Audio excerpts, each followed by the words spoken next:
Hi, everyone. Welcome to the Becoming Anchored podcast. My name is Laura Deneen. I am one of your hosts. Lauren Jackson is not with us today, but she is with us in spirit.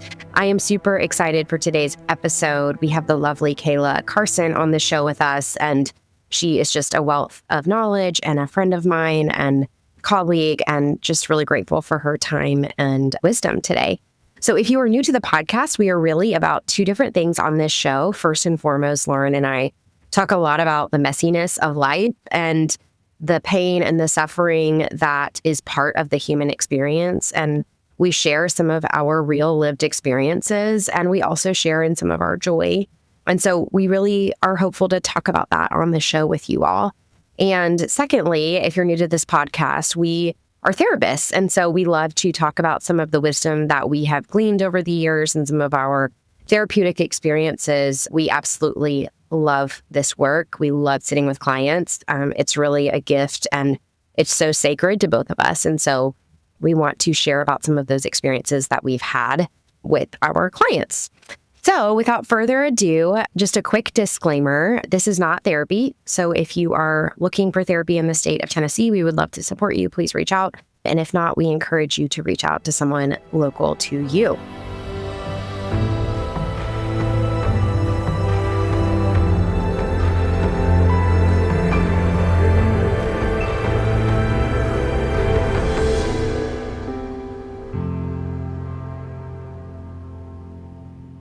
So Kayla, welcome. Thank you. Thanks for having me. Yeah. Kayla and I have known each other for, 5 to 10 years now. Yeah, a while. A long time. Yeah. We've lived a lot of life together. We've had babies and grown and all the things. Yeah. All the things that life just throws at you. Yeah. Yep. So Kayla is the Associate Vice President of Clinical Partnerships. I told her beforehand, I was like, okay, if I butcher your title, I am just like deeply sorry. Did I get it right? You got it right. Oh my gosh. It's a well, it sounds so fancy, but I hold the honor of leading a team that is responsible for finding clients who need our treatment for eating disorders. So that's what I do. That's awesome. So Kayla is with Odyssey Behavioral Health, and I cannot speak highly enough of Kayla, both on a personal and professional level. And I reached out to her just because I thought that she would be a wonderful guest to have on the podcast. And we were chatting beforehand, and we thought it might be helpful to talk about the messiness that is grief. We see a lot of grief at Anchored Counseling Co. And the longer I practice, the more I just am of the opinion that so many things about like being human are about also like grieving. We just released an episode a couple weeks ago just about the grief of waiting, and Lauren and I chatted about, how even the process of waiting for something is a grief-filled process. And I think a lot of what happens in the therapeutic space even is like supporting clients in identifying grief and moving through their grief. But grief is messy. And so Kayla and I wanted to talk about that. And Kayla has experienced a lot of loss, and so can personally attest to some of the difficulties of facing grief. And so, Kayla, where do you want to start today? I think about when we think about grief, it can be loss, or it could be just grieving something that we thought would be, or grieving something that wasn't. And it's hard sometimes for us to identify those feelings when it's actually grief. And so when I think about two scenarios in my life where I had a lot of grief, I had loss, so there was grief that came along with that. But I also think about just like postpartum season and birthing my son and what I thought that would look like, and where folks might have seen like the postpartum time as the postpartum blues. And I probably had some of that too, right? But really, I finally was able to sit and identify that I was grieving how I thought things would look, right? And so with that, there's just a lot of emotion and a lot of what feels like madness. You feel like you can't put two and two together, I guess, in those seasons. And so there's that. And then we also have either sat next to a loved one who might be bypassing grief and you're like, okay, well, I know this thing just happened to you, yet you're acting completely normal. So like, what's that about? And so it can just look in so many different ways. And I remember when I lost my mom unexpectedly, I went to a grief group. I don't know if I'm allowed to say the name of it. It was called Grief Share, and it was amazing. In the first week, it listed out probably 100 or more emotions. And you're supposed to go and circle all the ones that you're feeling. And that page was filled with circles. And basically the practice was to show us that grief is so chaotic. And so when you're in a season of loss, especially, you can just be feeling like a million different things and not know which end is up. Yeah. Well, I'm so grateful for your vulnerability and just willingness to like share so openly today, because I think that certainly our listeners can relate to some form of loss in their own lives or some form of like shift in expectations with what you were referencing postpartum. And yeah, that's so, I think, validating, right? Like the circling of the emotional state and the chaotic nature of grief. I think a lot of people listening today too will be like, yep, that resonates. Yeah, people can handle it in so many different ways, but I think grief and loss just there's a lot of synergy and a lot of things that are similar. And that's why, like in this human experience, we can help each other through. Every person's grief experience is different, but there are like themes. Yeah. When I'm sitting next to a loved one who has had some kind of loss or maybe are in a grieving state, like just saying, I know your experience is really unique and I wonder if you might be feeling this way. So it can sort of help that person identify or tease out one of those emotions, that because there might be hundreds going on. Yeah. Yeah, I am a really strong believer. I was taught early in my career that a lot of times our pain really needs a witness. And so that saying that when you have the ability to like lean in with someone and witness their pain, like the goal here is not to make the grief go away or to make the pain go away, but it's really that gift of giving another person like our presence and a witness to their pain. And that's what you're talking about right now. Yeah. Yeah.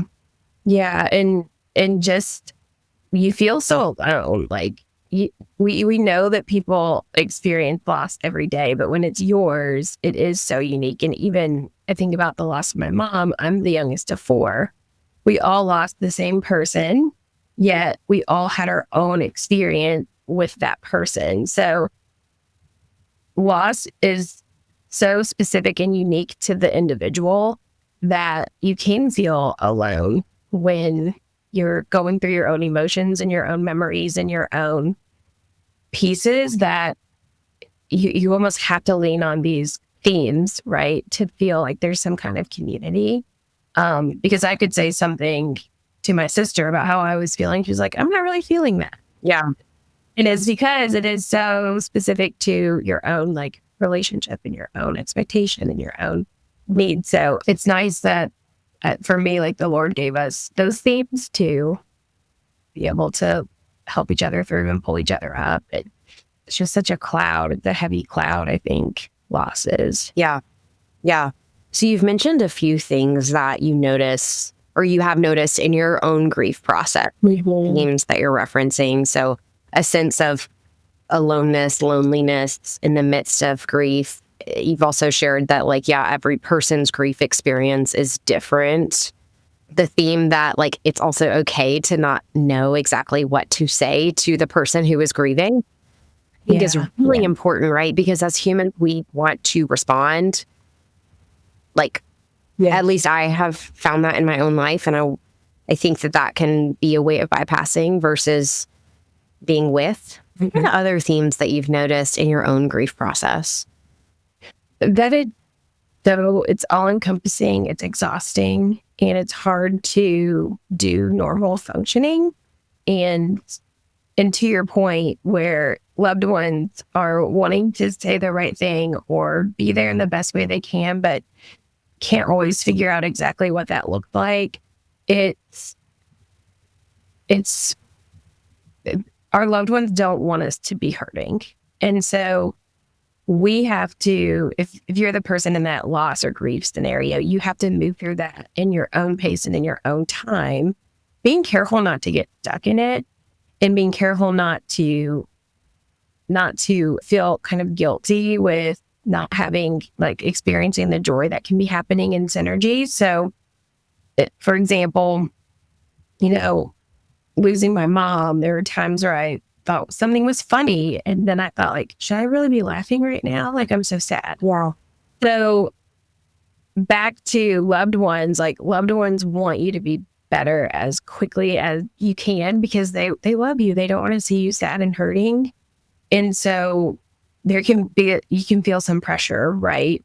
And loved ones can have a really, like, gap in understanding of how long it can take someone to be back to normal or be a little bit more like themselves. And so I always remind loved ones, like, hey, this is going to be a process. There's going to be great days and not so great days.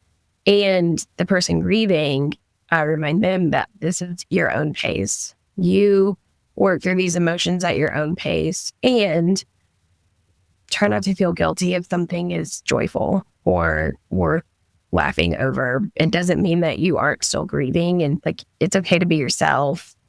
And at the same time, we talk about, holding two things at once. And when you're grieving, you're holding, I feel like, a million things at once. Yeah.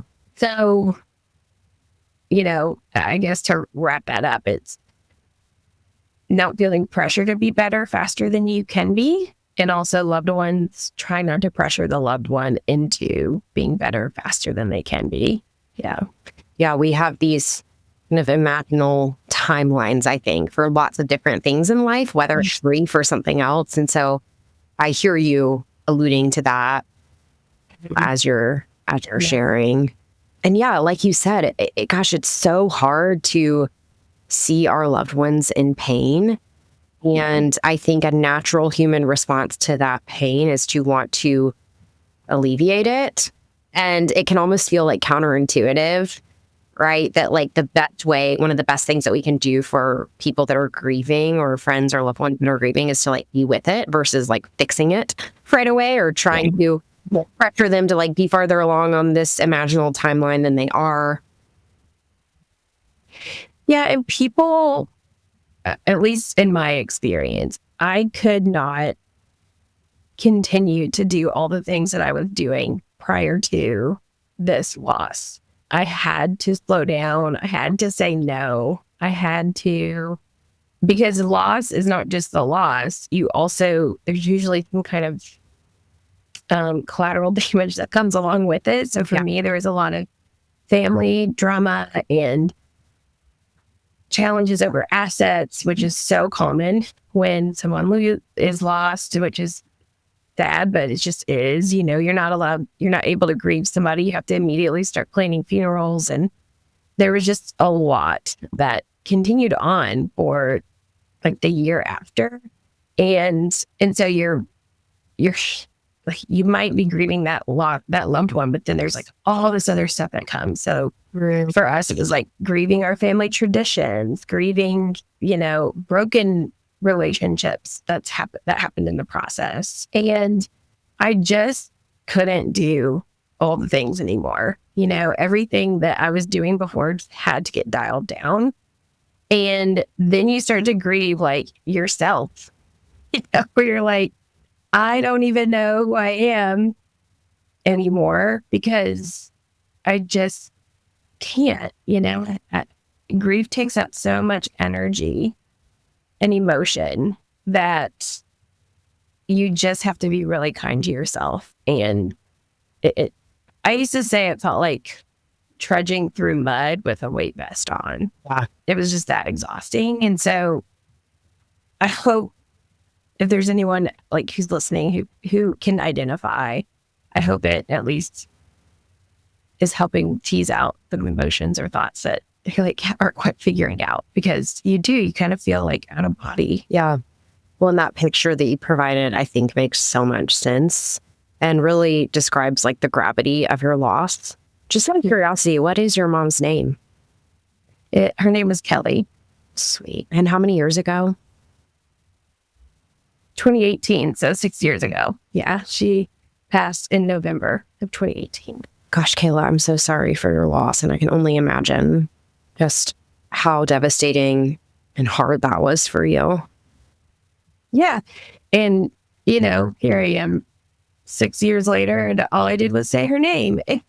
Eyes well up with tears. So it just is like normalizing that it doesn't really go away. And they say like our capacity to love is equal to our capacity to grieve. So like the more you love, the more you grieve. And so she was a very lovable person and was a wonderful mother. And so it's hard. And, I have my son, and he won't ever know who she is. So there was like that whole thought process that was going in my mind. And then there's people who have lost with complicated relationships. And like, you could do a whole podcast on that, where it's like, the relationship was really complicated, but they're still grieving that person. It's it's such a multi-layered part of our human experience. Yeah. Yeah. And I appreciate your vulnerability and even your ability to tear up, right? Because I think that shows that you are connected to yourself. Your head isn't over here if you're watching this on YouTube, but my hands are separate, but your head isn't over here and your body's over here. It's like, no. Okay, we brought up my mother's name and I'm connected and I am feeling an emotion, even at the mention of her name. And that's so healthy. But I think one of the problems with our society and culture as a whole is how we respond to either our own grief or other people's grief. We don't tend to like messiness. And so circling back to like the title of the episode, right? We're talking about the messiness of grief. I think we can perceive like tears or crying or yelling or any other kind of like uncontained emotional response as messy. And so we really have to like look at our own, I think, emotional capacity, whether it's our own grief or another person's grief, and how we respond to messiness and like emotionally. Yeah, I think back to, and like, I think the person grieving will have some of these like really messy emotions and not be understanding it in real time.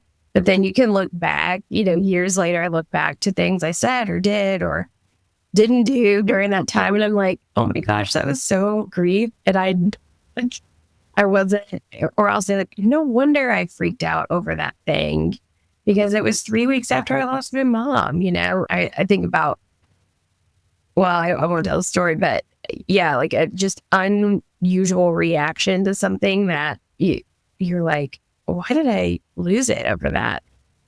Because, like my reaction didn't fit the facts, and that's okay because because you're grieving. And so I think like loved ones, unfortunately, we do have to, at least for me, I felt okay with reminding, people like my husband of like, now remember, I might lash out over something silly, and instead of getting upset with me, ask me like, are you feeling sad today? And, it's messy. It can be messy forever. And I don't say that to be discouraging, but still to this day, like our bodies are so connected to our brains and our conscious and subconscious. And so I will start feeling something and not realize what it is until I look at the date and realize like, oh, her birthday is this week. No wonder I feel this way.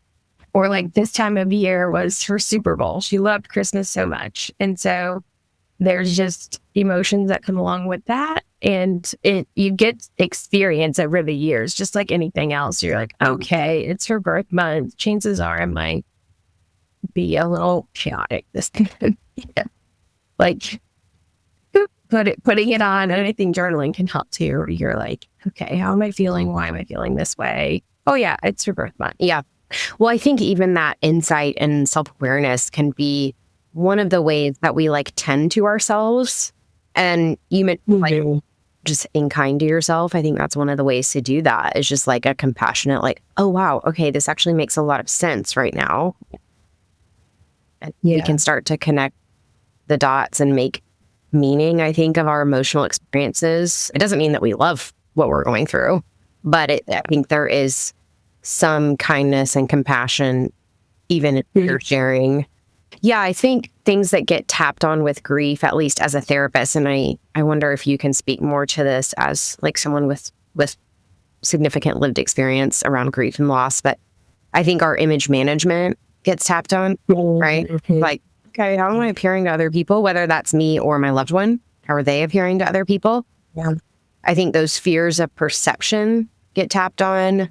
I think some of our like worthiness, especially in the context of like our ability to accomplish things, gets tapped on because, like you said, I had to change how I was showing up in my life and like what I could commit to, whether that was more professional.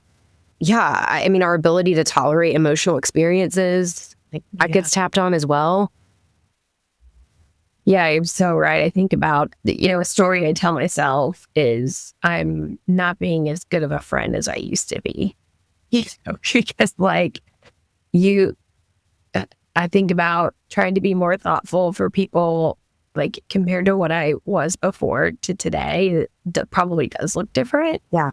And you think like it's been 6 years, get over it, right? But it's just, it kind of slowly becomes your new normal, if that makes sense, where you just are so, it's almost like you become preserving of your energy because you're afraid of what might come that you need energy for. Ooh. And so like that's one part of the story is that like I'm not as good of a friend as I used to be, or I'm not as fit as I used to be, or whatever. But it's just there's so many parts of it that, and you feel like you have to explain to people why you're this or that, or why you changed that way or this way.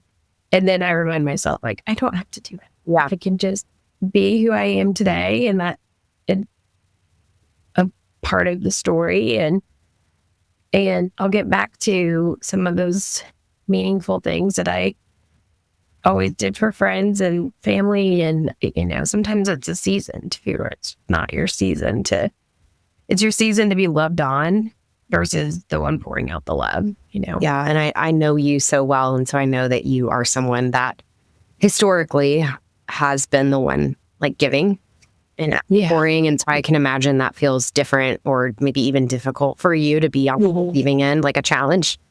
And yeah, I mean, I hear you. It's like, okay, yeah, what is this person thinking about my capacity? And I agree with you.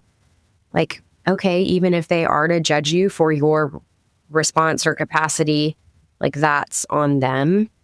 Yeah. Yeah. Versus it being your responsibility to try to figure out. Yeah. And I mean, even down to going to other funerals, like my mom always taught us to show up for people. And so if someone was hurting, she would be like the first person at the door with food, or the first person at the funeral home. But here in the last couple of years, like I've had legitimate reasons why I can't attend this or that funeral, like people, but also I feel a sense of relief of like, okay, I don't have to go to this funeral. Yeah. So yeah, and it's okay. I think like that's the base of it all, is that if it's not something that you are able to manage in that time, like it doesn't mean that you're a failure. It doesn't mean that you're not being there for people. It just means that you have to preserve. Yeah. Well, and you're paying attention, right? There's like a level of embodiment that you're alluding to that I think is really healthy, right? Like versus going to the funeral and then you suffering more as a result of going to the funeral. So I do think you're paying attention, you're practicing embodiment, like honoring whatever the need is that's there and then acting accordingly. And I think that's probably really hard to do when we're in a season of grief, because we want to try to fit the grief into our lives the way they were before, versus like what you say is like grief forever changes you and it marks you. Yeah. That's interesting the way you put that, because it's so big that there's literally no way that it can just fit into the life that you lived before. Right. So there's such a part of just making a whole lot of room. And I've never thought of it that way, but yeah, like I've just made a lot of room for it these past 6 years, and I can almost see it visually, the way that you put that. That's really helpful. Good. Gosh. Yeah. And I haven't personally experienced like the loss of a parent. There's certainly been other family members that I've grieved and other things, expectations that I've in my own life. But I think honoring each person's like unique experience of grief is one way to move through it, right? Like we've talked about, even several ways to embrace the mess, like allowing it to be there. Resisting the urge to judge it also feels really important. Yeah. To judge whether it's your own grief or someone else's grief. Like that's part of the honoring, right? Of like, okay, whatever I need in this time, whatever a loved one needs in this time. Yeah. Yeah. And then, there is this real, like, there's a true safety in bypassing or avoiding it. And I think about like avoiding grief, and with my grandparents and my mom, I feel like I was really head on with it. And then a year later, I lost a very close cousin who's like my little brother in a lot of ways to an overdose. So it's like very shocking. And I don't know that I've really grieved him. And so I'm exploring that. And I don't know if I just had a lot of experience leading up to where I could just kind of work through it a little faster. But I've definitely practiced a lot of avoidance with him. And that's probably just preservation. And so when people are sort of just moving on to the next like day, right? Then, or just avoiding or that, I think there's such a normalcy to that. And I don't know, I guess to our bodies when we're avoiding or bypassing it, Yeah. Yeah. Well, I mean, I think you mentioned this even before we started recording, but a lot of folks still have to like pay their bills and go to work and live their lives. And certainly, hopefully they can take some form of bereavement, but a lot of times people might be caring for their own children or other responsibilities that they may have. And so I do think this is really tricky, where a lot of times we do have to like contain it to some extent. Yeah. What I talk to clients about, and tell me what you think about this, is like, okay, can we put it on the bookshelf and then be intentional about pulling it back out when it feels safe? Do so. It's like a book on the shelf, right? You pull it back out, and we create like pockets of intentional time to grieve, and that can feel safe to a lot of my clients that do have responsibility they have to attend to. But yeah, it's tricky. I don't think there's like a right or wrong, and this is certainly no judgment if someone has been avoiding their grief. Like, I think that there are lots of reasons that people do that, because we all have duties and responsibilities. Yeah, that's a great way to put it, because like most people get 3 days of bereavement. 3. Yeah. 3. Yeah. But that day, you hardly even come to terms with the fact that your loved one is gone, especially if it's sudden. Yeah. And so that's a really great way to put it, because you are expected to be back at work, and it's almost dangerous to be back at work, because like I remember having a full-blown like meeting that I forgot about 2 days later. And had I not had notes from the meeting, I would have thought that it didn't even happen. Yeah. So of course, like that's like my response when I read that. I'm like, of course you forgot about it. Like it was 2 days afterwards. Like, of course. yeah. And I think ultimately, like we see stuff like this all the time of like, be kind. You don't know what somebody's going through. Yeah. And so because everyone that you see is probably managing or dealing with something, and it could be this huge loss and you just have no idea. Yeah. And I do find myself sometimes feeling sorry for people who lose their parents at an older age. So like I lost my mom unexpectedly out of nowhere. She was 56. I was in my early 30s. Yeah. And so people were like, oh my goodness, people held so much space for me from like all over like friends and families all over the country. But I think about the person who loses their aging mom to like natural causes, where people are a little bit more like, oh, well, I'm so sorry. I know it's sad, but like you're never ready to lose your mom. And that experience is probably minimized a little bit more than my experience. Yeah. You know what I'm saying? So like there can be some messiness and just a little bit less leeway for big grief, I think, in those experiences. So it's kind of a different topic, but I don't know. I felt compelled to say that in case somebody is living in that experience too. Well, yeah. And kind of the classic, like, at least she didn't suffer, or maybe she's in a better place, or, and like that, those kind of statements, like, are just generally speaking not helpful. No. Because they are, as we're talking about the messiness and our desire as humans to bypass, I do think that those are ways that we try to bypass someone else's grief versus like really practicing attunement and like communicating, whether verbally or with our physical presence, that we are like with them, no matter what the mess is with.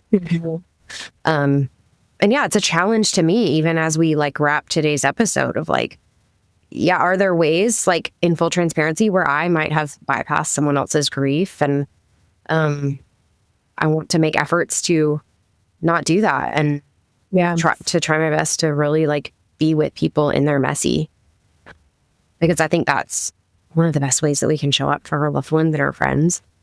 Yeah.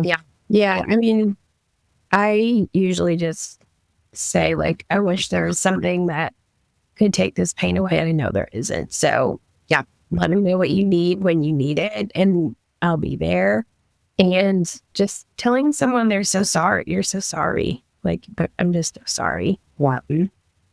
Is, I think, one of the easiest ways to express that you love them and you're thinking of them, and it does take away those like, well, at least they're this, or at least they're that. Or let people let the person grieving, I think, come to that on their own. Sure.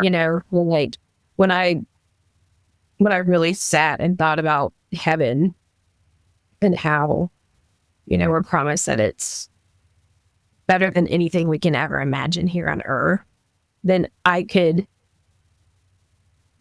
start to be okay with letting her go. But I needed to come to that. Right. Someone else saying that she's in a better place, that wasn't super helpful, because at that time, like selfishly, I wanted her here with me. Yeah. Earth.